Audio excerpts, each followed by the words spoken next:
Today's episode comes to you in partnership with RotaCloud, the people management platform for shift-based teams. RotaCloud lets managers create and share rotas, record attendance, and manage annual leave, all from a single web-based app. It also makes work simple for your team, allowing them to check their rotas, request holiday, and even pick up extra shifts, straight from their phones. Try RotaCloud's time-saving tools today by heading to rotacloud.com/Phil. Welcome to Hospitality Meets with me, Phil Street, where each week we take a light-hearted look into the stories and individuals that make up the wonderful world of hospitality. Today's guest is Andrew Harrison, General Manager of the rather stunning Four Seasons Hotel in Hampshire. Coming up on today's show, Andrew reels off some of his favourite things. Traffic jams, the weather, then you have power failures, you have politics. Phil can't get his words out. Well, it's... And Andrew recounts one particular out-of-depth moment. So I get in the car, 3 hours later, I get out, meet a guard with his Alsatian dog and a gun. All that and so much more as we chat through Andrew's wonderful career journey so far. If you're a fan of travel, then Andrew's journey has everything. He's taken his career all over the world and proudly brands himself as a nomadic hotelier. There's also some incredible stories in here, so a huge thank you to him for that. One final thing before we get into it, and I know I go on about this, but if you can take 2 seconds to subscribe to the show and leave us a review wherever you get your podcasts, it really makes a huge difference. Enjoy. And a huge Hospitality Meets welcome to Andrew Harrison. Good day to you. How are you? Very well, thank you. Good. Where do we find you today? Where are you recording from? It was sunny Hampshire. It may have started drizzling again, but it's sunny Hampshire, let's say. Okay. Yeah. Are you at home, in the office? I'm in the office and here at the Four Seasons Hotel in Hampshire. Fantastic. Well, that's a nice segue, actually. Just to, for those who don't know who you are, just tell the world who you are and what you do. I'm I'd say a nomadic hotelier who's worked abroad a lot. After 31 years, I came back and I've been here for almost 5 years. But I've been with Four Seasons Hotels and Resorts for the last almost 28 years. And I'm back in my home country, which is quite an interesting phenomenon. Yeah. Well, after that length of time, yeah. And you're at the Four Seasons Hampshire, which we will get on to talk about down the line. I'm very keen to understand what you're up to, really, I suppose, in terms of your business mix and all of that sort of stuff. But we'll get into that. The more important thing is your journey. So how did you get into hospitality in the first place? I have to blame, I wouldn't blame my mother, but my mother was an outside caterer.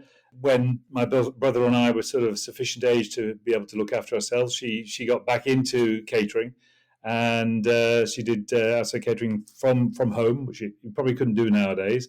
And it's for weddings, for christenings, for birthdays, for funerals, whatever. She used to do outside catering, and I would help her. We'd do weddings for 100, 150 people, the two of us. She would do the more skillful element of the cooking, and I would do some of the menial tasks. But then when it came to setting up the actual buffets and stuff, and then serving, wine waiting, whatever, I'd be helping her, even down to the dishwashing at the end of the events. Right. And so that was the thing that hooked you in. Right, that sort of got me a bit into that. And then while I was studying for my A-levels, I was also working at the Old Swan Hotel in Harrogate, and probably working sometimes more hours than the managers there. But I was being paid by the hour, which was a lovely thing. And then when I got did my levels, got my results, I thought, why not go into hospitality? And the guys from the hotel, they said, look, we have trainees come in from Blackpool. And so I went all the way across to Blackpool, and I think it's now a university, but I was at Blackpool College of Further and Higher Education in the Fylde. So that was, did an HND and had a couple of stints of, it was called a sandwich course in those days. So I did 6 months training at the Dorchester once. And then the following year did 6 months in Switzerland, Zermatt. That's not a bad start, is it? Really? Not a bad one, no. That's what I thought. And they've been sort of a great basis for a springboard for me going on. And I think the more students understand that they should get real life experience and in great places is better for them, better for their CVs, and makes them a much more palatable subject to be thrown into the hospitality business.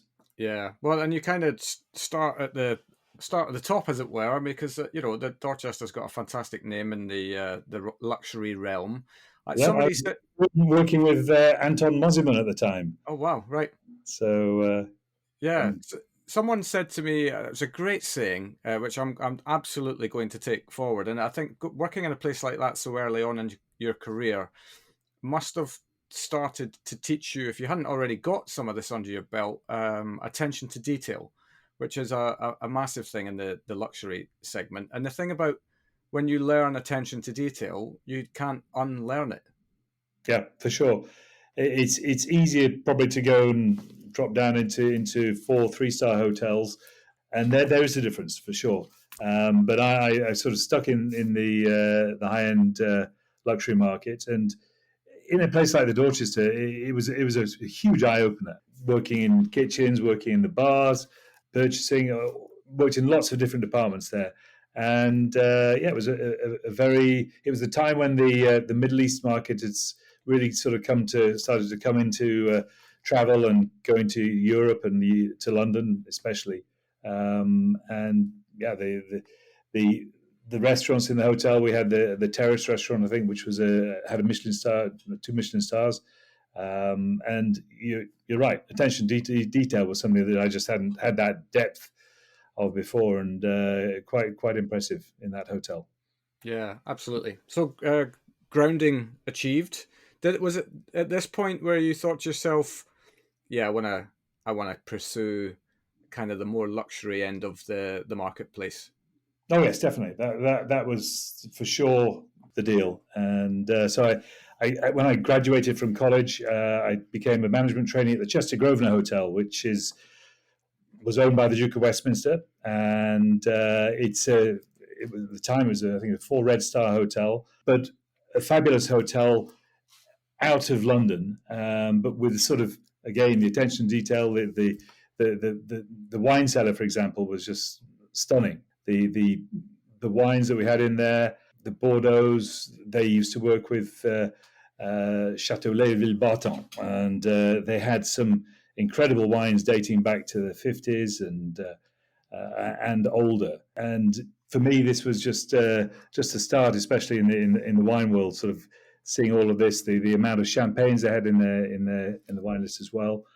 And it was all down in a real cellar. This hotel dates back to the 1860s, I think, and it was just a fabulous experience. Very much a pearl in the northwest of England, and so that was where I went and did my training. But prior to that training, I actually won something called a Luncheon Vouchers Travel Scholarship. Okay, that's a mouthful. In my, I don't know if Luncheon Vouchers still exist. And I won that right at the end of my when I graduated. So I spent 3 months being paid £1,500 to go and study the cuisine of Pakistan and India. Okay, wow. One of the deals with this, it had to be something to do with that would benefit the British hotel and catering industry. So my logic was that everyone likes curries in this country, and Indian food, Pakistani food. I said, well, we need one in a luxury hotel, which they didn't have at the time. And so off I went, spent 3 months going around Pakistan, Nepal, India, Burma, and Thailand. That sounds terrible. Yeah. Going around lots of hotels, taking lots of photographs, and I had to do a 10,000-word report. And then I got my money. Right. But it was a fabulous trip, which was a real eye opener for me. First time I'd been to Asia. I think this thing every day. I think of something that was sort of on that trip. It's quite amazing. And I was looking at in India at the time, which is a place I actually went to work several years later. But for example, I was going from Agra to Bombay on a 27-hour train journey in third class, and 7 hours. Indira Gandhi was assassinated on that train trip. Wow. Being past the PM's house a couple of days before. Get into Bombay, it was curfew, and so locked up. I actually went and was allowed into the Taj Hotel in Bombay, which was very nice of them, and because it was a bit of a hectic scene, as I'm sure you can imagine. Yeah. So, but I think the very fact that I did that trip really helped me understand more how people from different parts of the world live, why they do what they do. And when we were young, there was it was very often the corner shop was held by Indian, Pakistani families, and there would be a lot of people working 24 hours a day. And I know why they did that, and now they're some of the most successful people in this country. Mm. And they would send money back to their families to help educate them and sort of give them that advantage that they didn't necessarily have in their own country. And so, that sort of thing was it brought you down to earth, so to speak, and made you appreciate what we take for granted very much, and was not the case in these countries. Yeah, I think there's also a really important message in there, though, about graft, because there's no shortcuts really to excellence and whatever you classify as success. You're going to be very lucky to be an overnight success. The rest of us have to graft, and that's I think we should be talking more about the need to do that rather than kind of trying to run away from it. Yeah, and it's notorious. People talk about the hospitality business. Oh, you're going to work crazy hours. It's you really want that and stuff like that. But at the end of the day, I look at it like if I was working 60, 70 hours as a trainee, I got sort of 3 years of experience instead of 18 months of experience. Yeah, and it really sort of benefited me because it helps that compression of information and experience, because our business is on the floor, getting to work in the various departments and just hard graft. And the more you do, the more you feel confident, the more you can progress. And it is a tough business, but it's one that is very, very rewarding, I feel, and very fulfilling. Absolutely. So this trip, was that what gave you the kind of the bug to go see the world a bit? Because I mentioned it at the top of the show. You have been, I was going to say you've been around a bit, but that's probably a bit harsh. It's been said. Yeah. Was this when you started to? Well, yeah. I think I'd like to go see a bit more of the world. Yeah, I started working in London, and then I thought, it was great. I was working opposite my current company's hotel in Park Lane, and decided I wanted to go to. Everyone was sort of fighting for the same jobs in London, getting promoted and whatever. And I thought, well, we've got the European Union was starting, and it was getting well established. And I thought, well, languages. I had done O-level German and French. When I went to work in Zermatt, that helped my German a lot, or my Swiss German, and French was lacking. And so I said, I want to go and work and learn French. I was going to do a season in the Alps skiing and working as well. And working. Yeah, working. Then I was working with what we call Intercontinental Hotels, and they had a hotel in Geneva, and one thing led to another. I was over there and just sort of asked if there's a possibility of working there, and got a job.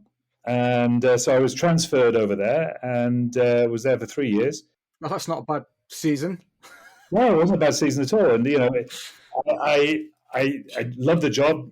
The French was absolutely fine, and was promoted in a country which we'd always thought was tough to go places as a foreigner, because it's Switzerland is very sort of, they keep things to themselves, and their hospitality was supposedly the pinnacle in Switzerland. So that was great. And so my spare time, I do a lot of skiing. I'd work weekends and ski during the week when no one was on the slopes, and travel around Europe while I was there as well. So that really helped. But after you've just highlighted a wonderful benefit of working in hospitality, actually, is that your downtime is when everybody else is on. you got So it, yeah, actually, you get free run of the place in a lot of yeah. well, not free run, but yeah, hadn't thought about that one. Yeah, and that hotel was an amazing hotel. It's right next to the United Nations. I think in the 3 years we had 50 heads of state there. There were two OPECs. Yasser Arafat, he would come for peace talks and so on and so forth. I mean, the exposure. I think I met Nelson Mandela there and Dr. Henry Kissinger, George Shultz. I mean, they all came there, and it was a real eye opener. Mm. But after 3 years, I thought, well, I probably need to move on. So I asked the guys in the head office. I said, I want to do something different. Any ideas? And they said, oh, well, where do you want to go? I said, I don't mind. They said, leave it with us. And then that was October. Beginning of January, I got a message. We need to have you in London on the 1st of February. We're reopening a hotel in Moscow. So I thought, okay. And it was the Metropole Hotel, the first luxury international hotel coming into existence. Went out there 2nd of February 1991. Landed, it was minus 39 degrees, snow blowing sideways. God. And that was the start of a 16-month adventure, which sort of had, halfway through it, had the putsch arrive when Gorbachev got kidnapped. And all hell let loose in Moscow. And that was a really interesting landmark period for Russia. So basically what you're saying is so far that political episodes follow you around the world. There's a few more. Yeah. So anyway, I did that for 16 months and then got promoted and transferred to a property in Paris. Again, working in Paris is very, very special. You know, it's one of the capitals of the world. It's obviously Paris itself has probably got more tourists there than any other city in the world, and it's spectacular. And working there was great, but it was tough. And France is France, and I'm married to a French lady, Right.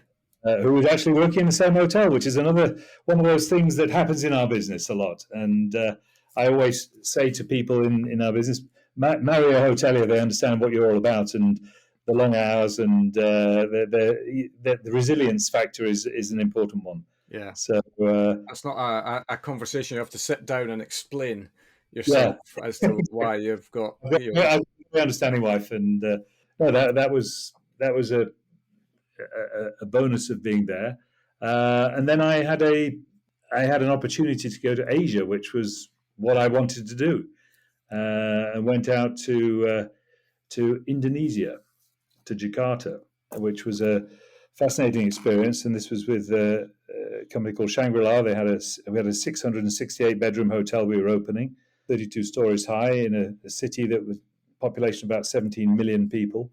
What level were you at this point? I went there as a director of rooms. Right. So up until this point, you'd kind of your moves had I was manager in the rooms departments, yeah, predominantly. So I was there for 18 months, and it was a very successful opening. But we had 1,200 employees working in the hotel, about double that when we were building the thing.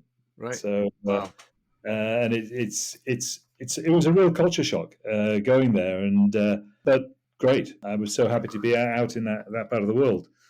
And then I decided after 18 months that I wanted to try something different. And I had this feeling that there was plenty of opportunity out there. So I resigned, and people said, "Well, you haven't got a job?" I said, "No, I can be tomorrow, and I can be anywhere in the world if I want." So I had various jobs on the go, but one was with Four Seasons, and I got in through the back door of a headhunter, which Four Seasons at the time we didn't deal with headhunters. But I went for an interview in London at the Four Seasons, which was the Inn on the Park then, and but still a Four Seasons hotel. And the next day I was on a flight going to Bali and meeting the team out there, and that was in 1995. Right. Okay. And what position was this for? I was a director of rooms again, but after 6 months they promoted me to number two. Right. Okay. So Bali was a stunning place to be in, and in those days it was it was very different, I'd say, to what it is nowadays. It's still as charming. The people are great, and I still have a lot of colleagues who I know from those days who are now they've been promoted. They're general managers themselves, and they're Balinese doing that. And I think one of the things when we go work in these places as an expat, we're there as a teacher. We go out there to sort of prepare the locals to do our jobs. And if we do it well enough, then you're going to lose your job because some locals are going to take over, and that has happened in our company a lot, and it's really rewarding to see the local workforce develop, transfer into different hotels that we have around the world. We've got 128 hotels, and it's a very enriching experience.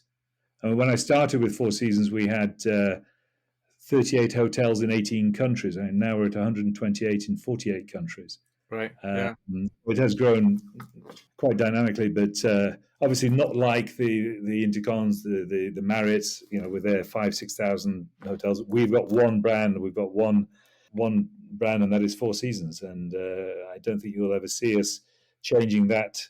We're the largest luxury hotel company in the world, and it's a fabulous company. Well, I think you were one of the chosen few, really, that came in through the back door, as it were, because one of the things that, having been in recruitment now for 17, 18 years myself, is that one, we never see CVs of people who work at Four Seasons, and two, we don't get opportunities really in the main to work with you, because it seems that whatever you're doing, you've got this sort of propensity to develop and promote from within. And actually, as a recruiter, I love to hear that. I think it's something that you're clearly doing well. Yeah, no, it's definitely is. And I think at one stage I remember someone did a survey, and of all the general managers in the company, and the average tenure within the company was 17 years. And I don't think there's any other company in the world that can boast that. Yeah, no, absolutely. Well, you're above average then, aren't you? Really? So definitely. So yeah, no, Bali was fun. We opened a second property there called Siam, and while I was there, in Indonesia, the President Suharto of Indonesia, he was toppled. So that was another one. Another one off. Yeah, I was like, Andrew's coming. Let's get a new leader in. So that was an interesting experience. I mean, that even went to the lengths of evacuating all the families to Hong Kong. So it sort of shows the way the company cared for their employees, and there was a definite sensibility on that perspective. Yeah, and I gained a daughter over there. We had a daughter who was born in Singapore, and she became one of those nomads as well. And so she traveled around the world with us, and so I moved from Bali to Kuala Lumpur. That was a Regent hotel, which we'd taken the company over in the early 90s, and gave us a lot of Asian exposure, which we didn't have as a company. And then these hotels normally rebranded into a Four Seasons. So I was there 2.5 years, and that was during the Asian economic downturn in the sort of late 90s. So it was quite a challenging time, but again, you in a country like Malaysia, got a lot of links to the UK, and it was great exploring that place as well. And I think one of the nice things about going to these different countries, I've worked in 10 countries so far, is that you go to that country for a period of time. You try and learn the language. Well, I do. You eat the food. You learn about the culture, the religion. You get to travel around that country, so you really get to know it in depth. Yeah, which is very special. And then you pack your bags, pack your containers, and go off to the next one. See who you can oust into the next country. Yeah.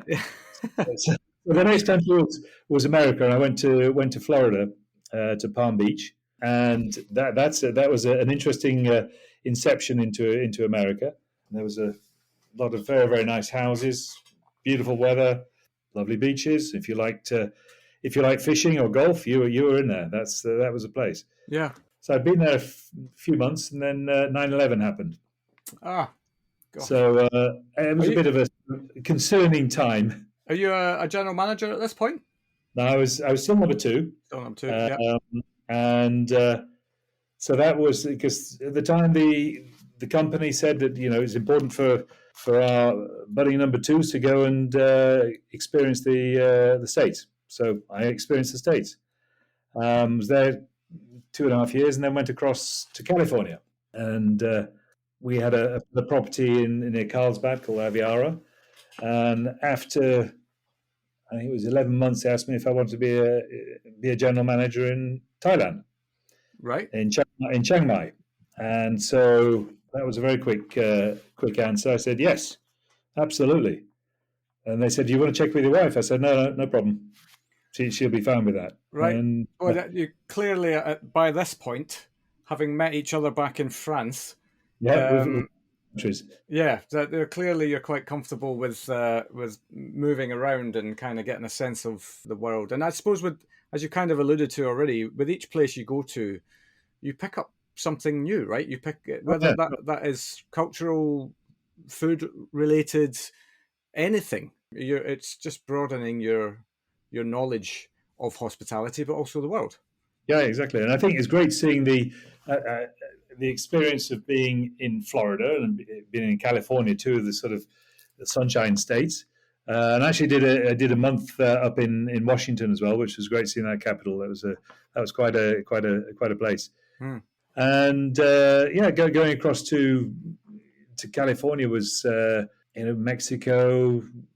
Went to the Grand Canyon, which was that was always on one of my lists to do, and so that was a very interesting experience. But I say I managed to find Mammoth Ski Resort twice, which is an amazing place in the Sierra Nevada, in the Rockies there. So that was fabulous. And then so I went over to Chiang Mai. My daughter at this stage, she had within 12 months she'd been in a school in Florida, California, and then Chiang Mai in Thailand. Goodness. It's her American accent sort of went very quickly. She had a Hong Kong teacher who had a very strong British accent, and within about 2 months she had no trace of an American accent, which was quite interesting. Right. So anyway, Chiang Mai was great, beautiful location, and that is the garden city of the north of Thailand. And we had an interesting project that our owner had. He wanted to build a tented camp. So the first weekend I was there, he called me up and said, "Andrew, I want to go and try our tented camp." I said, "Well, it's not built yet, is it?" He said, No, we got a tent. So I get in the car. 3 hours later, I get out, meet a guard with his Alsatian dog and a gun. And I thought, okay, fine. We walk through the jungle, and it's pitch black, and this tent appears. And he says, "This is for you." So I go inside the tent, and there's a bed in there, a Four Seasons bed. I thought, that's okay. And our sheets were set up, and there was a sort of semi-outdoor shower, a nice balcony, but I could see nothing. I said, "Where are you going?" Because this was in the middle of nowhere. Yeah. And there were obviously the sort of noises you expect to get in the middle of a jungle. And he said, "I'm outside here." And he got a fire, and he was spending the night outside. Okay, fine. So I go to sleep, and there's plenty of noises in the night, and wake up in the morning, or the sun wakes me up, and I go on this balcony, and the most amazing view over into Burma, where I'd been on my trip back in the late 80s. And it was stunning. The river in front of us, it's just about to go into the Mekong River, which is a humongous river, and we're in the middle of this massive bamboo jungle.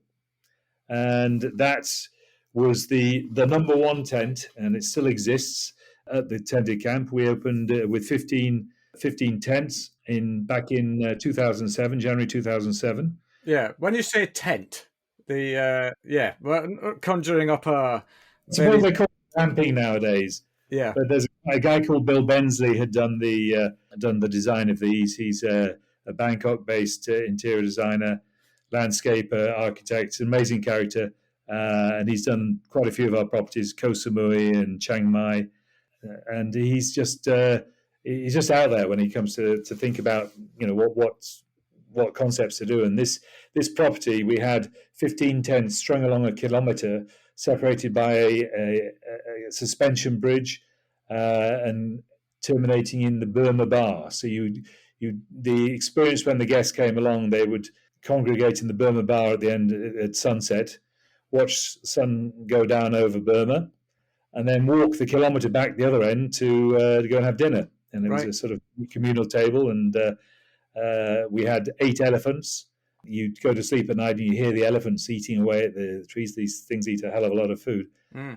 We had a spa set up in the jungle on a very steep slope with just a roof and an open side onto the jungle. No one could look in. Yeah. So we'd teach guests how to ride elephants as a mahout. They'd have spa treatments. They'd go on trips down the Mekong River. And this hotel won Condé Nast Traveller's best hotel and resort in the world, not one time, but 3 times successive years. Wow. Right. And it's still up and running. Something right then. Amazing experience, yeah. Yeah, absolutely. Sorry to interrupt, but a quick word to give special mention to our sponsor, Rotocloud, without whom this podcast wouldn't even be possible. With thousands of customers worldwide, Rotocloud is already saving businesses like yours hundreds of hours of staffing-related admin every year. It's been described by its users as everything from a lifesaver to an absolute no-brainer, with one customer even saying that they'd rather stick forks in their eyes than go back to doing their rotas the old-fashioned way. If you're ready to take the pain out of people management, I highly recommend heading over to rotocloud.com/Phil to sign up for your free 30-day trial and see how Rotocloud can benefit your business. Now let's get back to it. I forgot to mention we had the tsunami while I was in Thailand. Oh, right, yeah. So what? I can tell you about that one. Yeah, well, there's kind of, I suppose this is an indication of these world events, because, okay, yes, they felt that horribly locally, but they have ripple effects throughout the rest of the world, don't they? And, your life becomes this series of external events that happen, and how you get through it. It was interesting, this happened around Christmas. I think it was Christmas Eve, if I remember right. Yeah, it really was a very, very relative happening that sort of affected everyone, because it happened down on the coast. And ironically, I got quite a lot of emails from people and calls saying, "Are you okay?" Well, Chiang Mai was about an hour and a half flight up to the north. There's no sea anywhere near us. Yeah, which also shows how people are good at geography as well. Yeah. But we had that week is pretty frantic with prior to this happening. People wanted to go down to Phuket. Phuket was the place to go to. I remember one family and from North America, they came over and they wanted to go to a certain resort. We sort of said, look, it's the peak season. You're going to have a problem getting there. They wanted to go and stay at the Chedi in Phuket, and so I said, okay. We called them, and they said, well, all they've got is they don't have anything on the beach, and these guys wanted to be on the beach. They said they don't have anything on the beach. They got something on the hill. They got a villa on the hill, and the guy was really upset that we couldn't make it happen. So, okay, we didn't make it happen. Yeah, he goes off. Unfortunately, the villas on the beach got hit big time by the tsunami. Yeah, so yeah. Goes to show, doesn't it? And we had guests as well who I know didn't make it, and it was just it definitely sort of made a numb effect on the whole festive season that year. But a tragedy, and one that's things have happened a lot in these sort of locations with early warning systems for tsunamis should have been in place at the time and weren't. And it was very interesting that nature. I had friends of mine who were diving in that area a week prior, and they said they saw the most weird things underwater with fish that would normally be at different. They'd be way down. They were higher up, and all sorts of things that were just not normal. The elephants around the place, they were disgruntled, and nature had a handle on this way before humans did. Yeah. So that brought a lot of things home to you when you experience something like that. And, for sure, yeah. Well, it's the major lesson is to stay humble, isn't it? Because you just never know when there's something could come along that can rip the carpet from under your feet. Yeah, and life in that part of the world has a certain different meaning, and their whole is part of their cycle. They sort of we treat it in a very different way. I think they have a very pragmatic way of dealing with death and it being a cycle of life. And, right. Yeah, especially I noticed that in Bali. Yeah, absolutely. Okay, so we'll move on from that. Yeah. What happened next? So, can you play golf? And I said, well, I've done on the odd occasion, but it's not a passion of mine. Wasn't. And so this time, Mauritius. They wanted to open a hotel in Mauritius. Oh, God. So, Nightmare. Well, why not? Yeah. And I knew where that was roughly, but I'd never been there. So I go for an interview, and everything seems to work out well. And I started there in August of 2007. Okay. I arrived there, first employee. We eventually had about 600 employees, but there was well over 1,000 workers on the site. And it's a stunning location, a 212 hectare site called Anahita. That they also had this element of the residential, which is becoming more and more important in our company. So we had 90 pool villas and 42 2, 3, and 5 bedroom residences, which were for sale. Right. And a fabulous spa over water, and this with a backdrop of some very impressive mountains in Mauritius. And Mauritius is predominantly about banking, hospitality, and sugar. Yes, they've got huge sugar plantations. I was just there in September last year. Okay, yeah. Yeah, and I brought back some of their sugar-based products. Products, yeah, okay, yeah. It's spelled RHUM, isn't it? That's right, yeah, indeed. Yeah. So, it's a very good one as well. But that had a very very interesting history. They're trying to go forward. They're making the whole sugar process more more slick and efficient, and they're diversifying now and making residences on the island, and there's a lot of people from South Africa, for example, are relocating there, and so that was quite something. I mean, the island itself, when we got there, had the odd flight from British Airways, Air Mauritius, Air France, and when I left, they were doing two.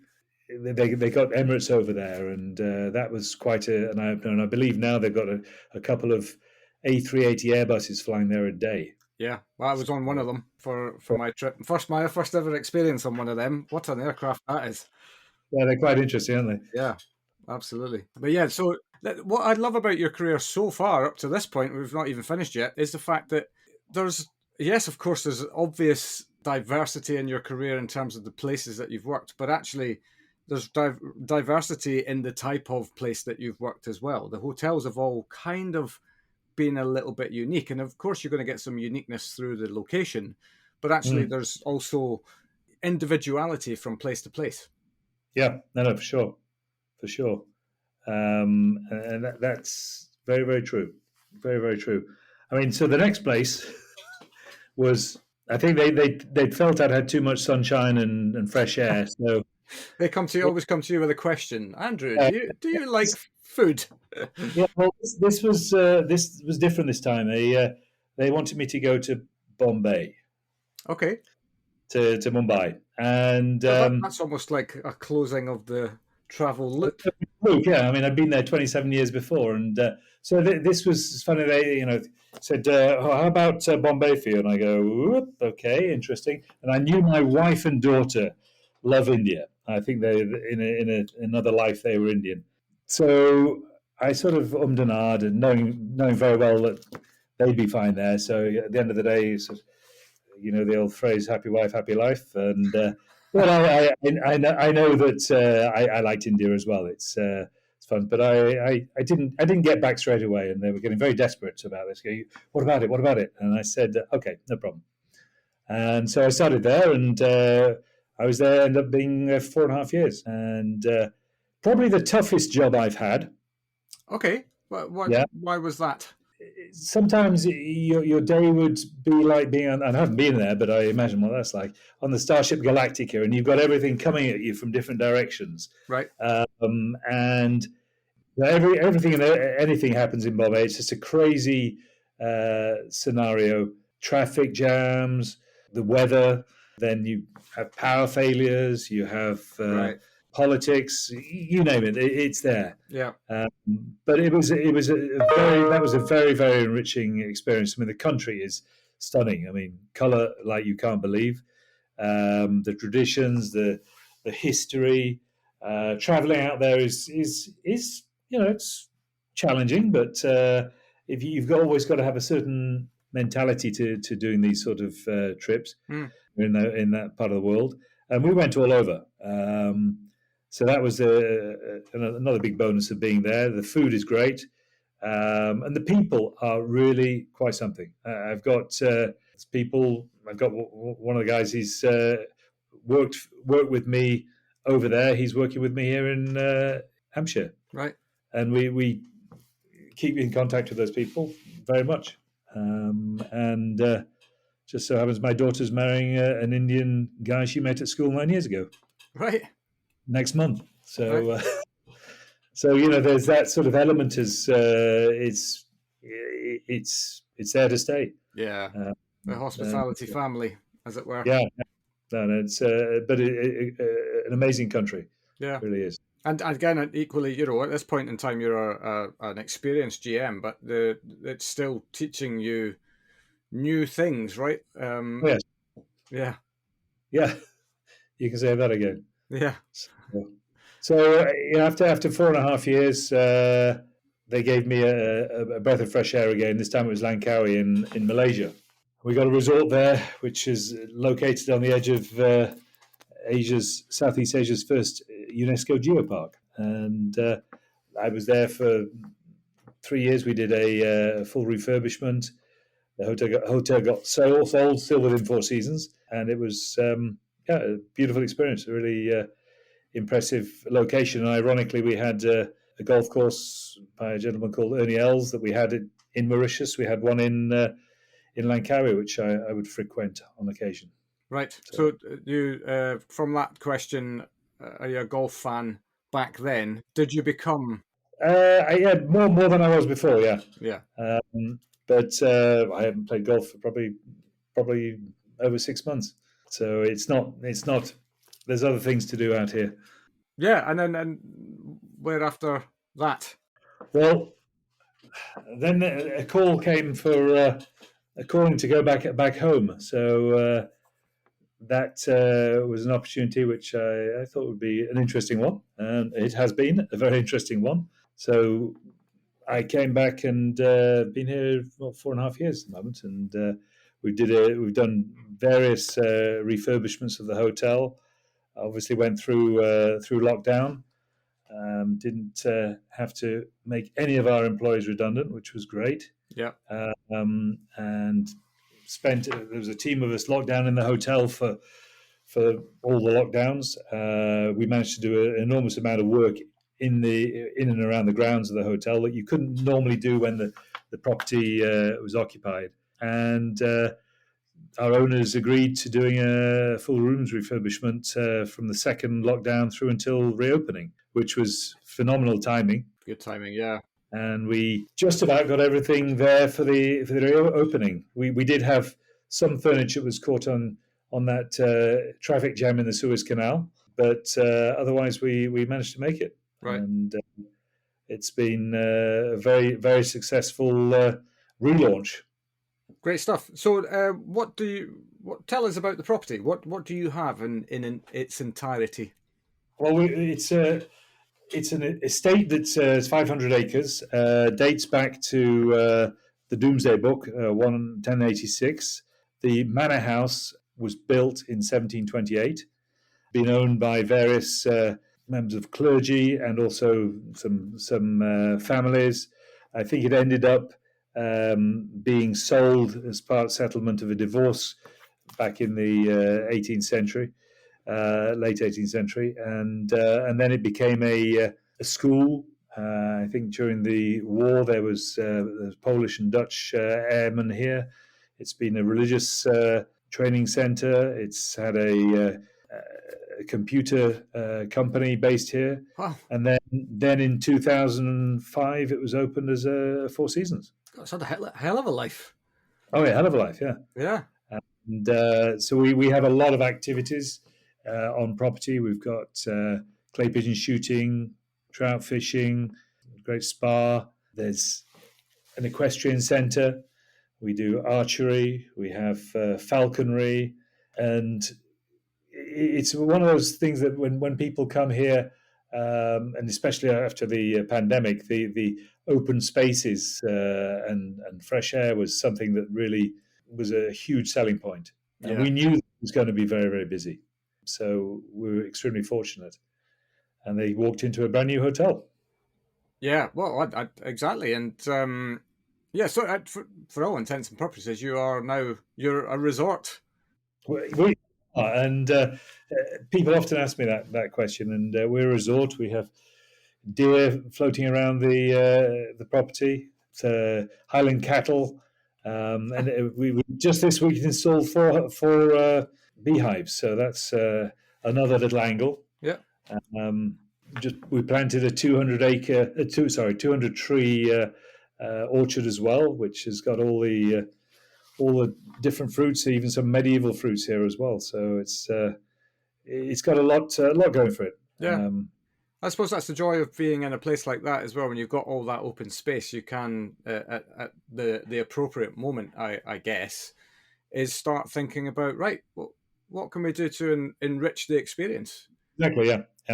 And we've got a wall garden, which dates back to the 18th century. But we've got a dovecot that dates back to 1573. And that, it's weird. We've got the tallest tree in Hampshire. And it's just there's so many different things that are peculiar just to this property. Yeah. And people love to, especially we find the people from the Middle East, the Americans, they love to have that connection with it, and just be walking around the canal. We've got the Basingstoke Canal, which sort of circuits around the whole of the property, and it's just a unique experience. And they can go to little villages that have typical pubs and get that element of it as well. Yeah. It's a lovely neck of the woods here. I'm from Yorkshire, a bit different from the topography, I say, but you got rolling hills here, and the weather's supposed to be better down here. Yeah, supposed to be, hinting that maybe at the moment it's not quite living up to expectation. The summer keeps threatening to happen, doesn't it? And then never quite getting there yet. But all in good time. No, that's great. One of the things actually that came up in the discussion when we were talking about getting you on the podcast was one of the subject matters that you could speak to me about, which is one of my favourite subject matters of all. Was that a good setup for you? You're really teasing me here. Yeah. Was fine dining with your dogs. Fine dining with dogs, okay. Yeah. So what they go on, sorry. I was just going to say, talk to me about that, because I have a dog. I love fine dining. Fantastic. So you have sparked my interest. You shall have to get down here from Stansted. Now, basically, Four Seasons as a company, we love families, and we love very important members of the families, which are the pets. And we are a pet friendly company, and we get lots of them. And it's a really big point, and we understand that, and we go out of our way to make the experience with their dogs, cats, parrots, you name it. We've had them here. Wow. And we do menus for the dogs. God, I'm booking in now. Yeah, we set up over the top, but we got dog menus. We have set up for them in the rooms. Every dog gets that. You get your little bowl with the dog's name on it, and they can eat in one of our in the bar. We let the dogs come into the restaurant. They don't eat in the bar, but we let them come into that area and outside as well on our terraces. And it's a very important part of the family. And the dogs come back, and we get to know the dogs, and we take the dogs for walks, and our staff love taking the dogs for walks, and they get paid by the hour per dog. So sometimes you see them with 3 or 4 dogs walking around. That's a great one. Thanks very much. Yeah, but no, everyone really enjoys that. I mean, at festive times, at Easter, we can have 50 dogs in the hotel, and cats. Right. And as I said, we did have a parrot once. Very good. Yeah. Well, but the important part of hospitality, you're welcoming families in, as you say, that the dogs are, and pets generally are very important members of the family. And exactly. People who don't have pets will listen to me and go, "You're mad. Go and get a pet," and then you'll see. I had a cat that followed us around 6 countries. Right. Yeah, unfortunately, his last days were here, unfortunately. But it's part of our family, and he was a very important part when he did these moves around the world. Yeah, absolutely. Yeah, good stuff. He managed to get out of a plane once on the top deck, and that was an interesting period. Okay. I wasn't with that. It's my wife and daughter were doing that one. Yeah, that's Cats on a Plane. Is that a movie? It's going to be a movie now. Something like that. Yeah. Yeah. Great. Well, from your career so far, do you have any funny stories you can share with us? No. Shareable. Yeah. No funny. I probably. I mean, most of them I probably can't talk about, but I think one of the funniest ones was we used to have sales trips in August that I would go on, and they were to Japan, and so we'd have general managers go out on these sales trips, and it was the Japanese like to see the chiefs of companies coming to see them, and hotels especially, and it was very symbolic. And obviously Japan is an amazing country, and one that I love and been there quite a lot. And we were at the end of the trip, a few of us decided to go and climb Mount Fuji, and as you do, I'd done it the year before, and this time a good colleague of mine, another general manager, was coming along as well. So I said, "Come do it with me. We'll go up there." It's we start at 10:30 in the evening. We climb up the mountain, goes up to 3,776 meters. Jeez, yeah. And on the way up, you've got vending machines, which is quite unique. I've never seen that before. So you're zigzagging up this volcano, and it's one you've got to be careful with, because if you go off, more when you're coming down, if you go off a route, you can be as it spreads out, the volcano spreads out, you can be in a very different area to where you started from. Right. So we came up on this thing, and we took an hour's break towards the top. They have little guest houses where you can just take an hour's break before sunrise. So we got up to the top for sunrise, saw the land of the rising sun and beautiful sunrise. And the guy I was with, he said to me, "Andrew, my feet are killing me." I said, "They are? What's up?" So he took his boots off, and there was rather a lot of blood on his feet, on his toes. So obviously his boots were too small. And I said, "This could be a bit problematic because you've got to go back down." And I said, "I may have a solution for you." I said, going down, it's lava, and you can sort of do these massive space leaps because you slide down it. But I said, you can't do that. You've got to go down backwards. And if you want, I can hold your hand. Right. So, because that way he could support himself and not fall over. So we walked down Mount Fuji backwards. He was backwards, I was forwards, holding his hand. God. So we got to know each other pretty well. Yeah, But, yeah. I worked with him in Bali as well, so we knew each other from before. But yeah, that was an interesting, rather amusing story that we had to do. The joy of travel. The joy of travel, and you get the classic ones of guests in hotels, strange rooms, go to relieve themselves at night, open the front door to the room, and before they know it, the door's shut behind them, and they've got no clothes on in the corridor. That happens in lots of places. I think anyone who's worked in a hotel or bedroom related place will have a story similar to that. Oh, that's for sure. Yeah. I just worked nights on a cruise ship, and I mean that was almost a nightly occurrence, to be honest. Yes. Yeah. Yeah, I've avoided cruise ships, but our company we're building luxury yachts at the moment. So 3 luxury yachts coming up. Yeah. So that's new dynamic for us. I mean, your career to me speaks to one of the main reasons why this is just such a wonderful industry, is that it can literally take you anywhere. You look through the list. I had to write them down as we were going through. London, Switzerland, France, Russia, Bali, Malaysia, USA, Thailand, India, Malaysia again, back to the UK. Did I miss anywhere? Oh, Mauritius. So Mauritius, yeah. I've worked in 10 countries so far. So yeah, absolutely. I always feel that when I go to these countries, I feel like I'm a visitor. I'm a guest in that country, and I think you've got to have this.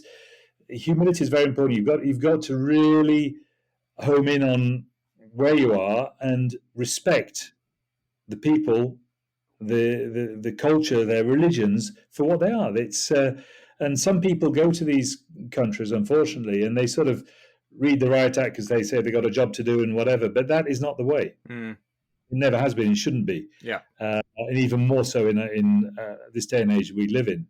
And I think that is something that you have to have, and if you don't have that, then it's definitely not. You need humility in our business anyway, but I think even more so when you go and work in these different locations, because I've seen it. People can be ejected from countries very quickly.